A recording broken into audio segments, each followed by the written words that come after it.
Assalamualaikum warahmatullahi wabarakatuh. Perkenalkan, nama saya Dendi Putra Adrian dengan NIM 20042198. Di sini saya akan membacakan materi pertemuan 9 dari mata kuliah perencanaan pembangunan.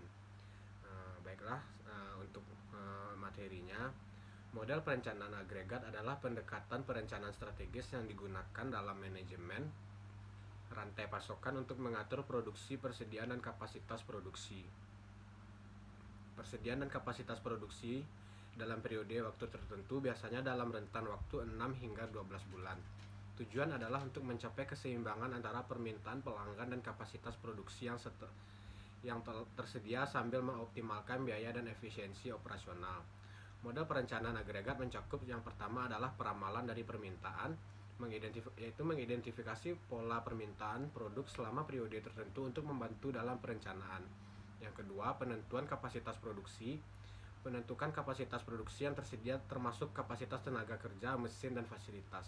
Yang ketiga, level persediaan, menentukan level dan target yang diinginkan. Model perencanaan agregat membantu perusahaan menghindari fluktuasi yang ekstrim dan produksi yang persediaan yang didapat mengarah pada tinggi dan efisiensi.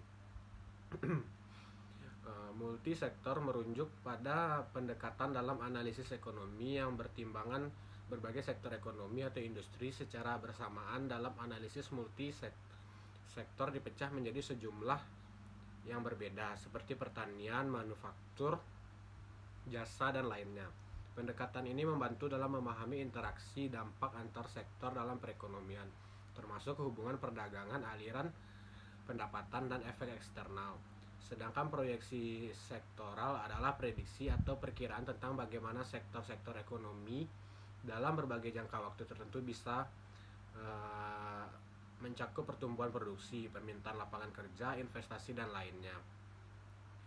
Berikutnya penjelasan saya adalah penilaian proyek dari analisis biaya manfaat atau cost benefit analysis atau sama dengan CBA adalah alat penting dalam perencanaan pembangunan sektoral. Yang pertama, penilaian proyek.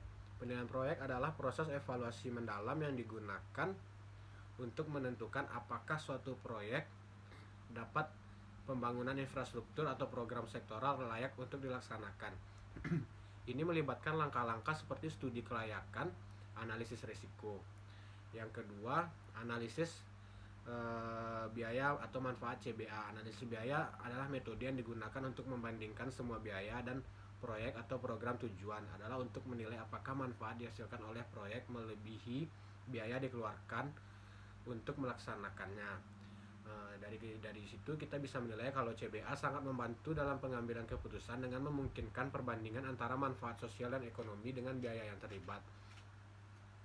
Baiklah, itulah penyampaian materi saya pada pertemuan kali ini. Jika ada kata salah mohon dimaafkan. Assalamualaikum warahmatullahi wabarakatuh.